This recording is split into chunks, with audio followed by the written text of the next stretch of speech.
plays non-league football. The other side plays in the Football League. But these sides are closer than you probably might think. They've also had contrasting starts to this season as well. Boreham Wood are flying high. They're fourth in the National League at the moment. They've had a brilliant start to the season. Crawley, however, have been really struggling. Just one win in 7. It is, though, worth saying that one win came last time out. A 4-0 thrashing over Bristol Rovers. So maybe that is a sign that they are starting to click as a team. As for Boreham Wood, though, they've just come off the back of a 17-game unbeaten run. They did lose last time out, though, to Forest Green Rovers. They've said they're really, really annoyed about that. They want to bounce back from that defeat, but they have been flying this season. And earlier, I spoke to their boss, Luke Garrard, who said they are full of confidence. Listen, one loss in 18 makes the group believe, have confidence. You have to tread the line of a bit of arrogance to go up against a side that are in League Two, so we need to know that we're ready for the task. And yeah, we've had a real strong week, and I believe in the group, so hopefully, fingers crossed, they can implement what's been asked of them. What do you want to see from your side today? What do you want them to do out there?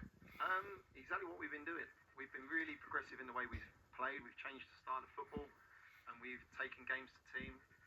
I expect that again today. I respect Scott Lindsay. I respect Crawley and where they are in the league table, and we need to make sure that we win a lot more draws than they do. And if we do it playing the style that we've been doing recently, then I'll be happy with my group.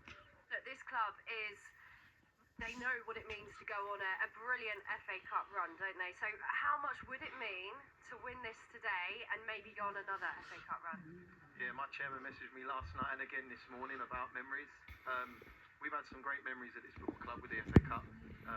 It's never been about the money with him. It's always about the memories, and hopefully, fingers crossed, we can make another one today. You see our journey in the FA Cup when we beat Bournemouth, we played Everton, it transformed the club. We need to make sure that we do the job today, and that's all we can focus on is the 90 minutes of football in front of us. And if we go and deliver on what I believe the group can do, let's hope we have another cup upset. Love it. Thanks, Luke. Good luck. Boreham Wood actually went on a brilliant FA Cup run back in 2022. They made it through to the 5th round. They beat the likes of Bournemouth, and that did so much for the club, like their manager Luke said, and they're hoping that they can go on another really good run. We'll see how they get on today.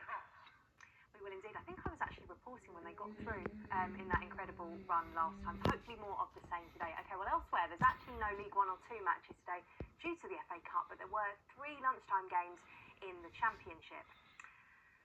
But first, a Friday night, where the league leaders Coventry were beaten 3-2 by Wrexham in a cracking game at the racecourse. Wales striker Kiefer Moore with a perfect hat-trick for the home side in that one. There were fewer goals in today's early kick-offs, where Blackburn won 2-0 at Leicester. That was thanks to Andre Gudjonsson's double. The 23-year-old Iceland forward is the son of former Chelsea and Barcelona star Eder. And Hull City are in the playoffs as things stand after their victory at struggling Norwich. And it finished 0-0 between West Brom and Sheffield Wednesday, watched by Lee Blakeman. About as 0-0 as it gets, all the West Brom chances coming in the first half, with Ethan Horvath making good saves to deny Johnston, Mowat and Madger. Wednesday with a couple of great chances to win it after half-time. Liam Palmer clearing the crossbar from 14 yards out when unmarked, and Ike Ugbo forced a good save from Griffiths from a little bit closer. It leaves Sheffield Wednesday on -5 points now. For West Brom, they were booed off because that's now 3 without a win. It's ended West Brom 0, Sheffield Wednesday 0. There were also 2 big games at the top of the WSL this lunchtime. Let's start at Chelsea against London City Lionesses. Joshua Adadonka. Chelsea 2, London City Lionesses 0. The first ever WSL meeting between Chelsea and London City Lionesses ends in a win for the champions Chelsea. They raced into the lead in the 6th minute when Ellie Carpenter scored her first ever goal for the club since joining the summer, tapping home from a Sandy Blackmore cross at the back post. London City had their moments in this game to get back into it. Best chance falling to Isabel Goodwin, who missed a great 1-1 at 1-0. Sam Kerr came off the bench to wrap up the game with a lovely chip. Chelsea weren't at their best today, but it's now 6 wins from their opening 7 league games. Now a remarkable 32 WSL games unbeaten, and crucially stay top of the league. The final score here, Chelsea 2, London City Lionesses 0. And Katie Smith was at Manchester City against West Ham. City extended their winning run to 6 in a row under new manager Andre Glutz. It was a fairly underwhelming opening 20 minutes until informed Fagino shot in low, with the opportunity coming courtesy of a West Ham mistake, and there were just too many of those. City should have punished them more for it. West Ham did create some dangerous moments, crossbar through a save. Same story of the season, lacking that final product. So they stay bottom of the table without a point still, while City keep pace with Chelsea 1 point behind. Manchester City 1, West Ham 0. And this is what it means for the table then. The defending champions Chelsea still lead Manchester City by a point, as Katie said, after both sides registered narrow victories this afternoon. At the other end, West Ham remain one of two teams without a single point. Liverpool have a chance to open their account tomorrow when they travel to face high-flying Tottenham. Well, we do have to talk about Chelsea firstly, don't we? Because there's no stopping them, is there? Is it 29 unbeaten now? I believe so, yeah. I feel like it's really challenging because obviously that one was... I thought London City Lionesses actually done pretty well. But they're just like this juggernaut that just keeps going and going and going and going. The scoring goals, Sam Kerr got on the score sheet and, she's... when you look at that bench, you just think this is absolutely ridiculous, isn't it? So every team coming up against Chelsea are just like, oh, who are they going to bring on now? So I just think that strength in depth is massive for them in the WSL. Yeah, I totally agree. And I think with London City Lionesses, I thought they did play well towards the back end of the game. And they had some opportunities, but if you're not going to take those, then ultimately that's going to be the difference between a team like Chelsea can bring on Sam Kerr and say you're not getting any points. As for Manchester City, as we looked at that graphic during that report, you were a little bit alarmed by one of the stats. Well, yeah. Obviously, let's start by saying the most important stat is they won 1-0. Let's start by saying that. But I think if you're going to have 18 shots on goal and only have one on target, on a different day, who's to say that West Ham couldn't have taken the one that they had? To share that statistic with a team that is bottom with minus 16 goal difference, no points being had, that's very, very close to West Ham thinking they could get something from the game.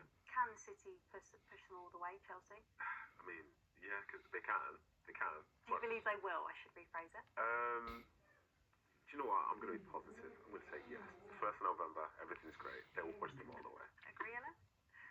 We'll see. Okay, then let's focus now on the Premier League because Arsenal start the day 4 points clear at the top of the table. And today, they're at Burnley. Let's now hear from their boss, Mikel Arteta. Mikel, how pleased are you to be able to name an unchanged side from your last Premier League outing? And how close was William Saliba to missing out? I know he was a doubt. Yeah, it was a doubt, but finally he made it. He's feeling good. He trained yesterday really well. And yeah, we make a lot of changes in midweek and we come back to the same team. You had a phenomenal October in all competitions you were involved in. How delighted are you to be starting November in the position you find yourselves in at the top of the Premier League? It's about today, in a really tough place against a really good team with a really strong home form here to do what we have to do to win it, and that's the challenge. Yeah, what has made Burnley so strong at home? In the last 18 months, certainly Liverpool has won here in a league game. Is there a secret that you can unlock today? Well, you have to do a lot of things very well. We know that that's not a coincidence when you have a run, such a long run with those results. But today we do what we have to. We have a big chance to win it. Mikel, thanks for your time. Good luck today. Thank you. Good to see you. Cheers. Well, Arsenal are the league leaders at the moment, Nadem, and they're looking pretty impressive, particularly defensively, aren't they? Yeah, absolutely. And I think in reality, they're up there and they deserve to be there. I think at the start of the season when Liverpool were up there at the top, some people saying there's a bit of luck that's come with that, but for Arsenal it doesn't feel like luck at all. And I think the fact that, say, Man City aren't even in second now, Liverpool aren't in third, it does feel like at this moment in time Arsenal aside with all the momentum, and you can see how they do it. Some people have an issue saying it's just set pieces and so on, but it's finding ways to win a game of football. And the teams that they play against, when they come off the pitch against Arsenal, they've realised they've not had a ton of big chances. So realistically, how threatened were Arsenal most of the time? It's not very. What kind of game were you expecting here, Ellen? Because Arsenal have got, as we know, a habit of scoring set-piece goals, 11, the most in the Premier League this season, and we know that Burnley are very likely to play a low block. So is it going to be beautiful, classic, or is it going to be somewhere quite tight, do you think? Maybe a long throw in a corner, just to catch us off guard. But yeah, I feel like they will obviously have a lot of the possession. They've got great strength in depth. The likes of Saka are really coming into form at the moment, and they've obviously got a chance to bring people off the bench. But it's about being patient, moving through the lines. Zubamendi, Rice, just moving the ball. I feel like they have to move Burnley out of position. Yeah, I think for me, like I mentioned, the set pieces was more so tongue in cheek because ultimately as well they've got some of the most creative players in the league as well. Looking at the likes of Eze, looking at Saka and others. So in these games where you go and play against a low block, they will find a way to potentially create chances. It's just about will they take them on the day. And for now, I think they will. I was just going to say as well, last season, they were potentially drawing some of these games, which we've seen previously, and now they've gone on to win 1-0, which maybe last season they would have dropped points at. So in that sense, I feel like they have improved, and they have found a way to win, which has been set pieces. What I would say, from when I was playing from many, many years ago, not that I'm that old, I remember a point when you went 1-0 down to Chelsea and knew the game was over, but that was in the first minute Same of with the 90th. Arsenal. It certainly feels like that at this moment in time, yeah. Okay, well, we'll find out. We wouldn't mind a few more goals. Let's head to Turf Moor, where Burnley will be aiming to stop Arsenal moving further clear at the top of the Premier League table. Ailey Barber. Afternoon, Kelly, and yes, a huge test for Burnley against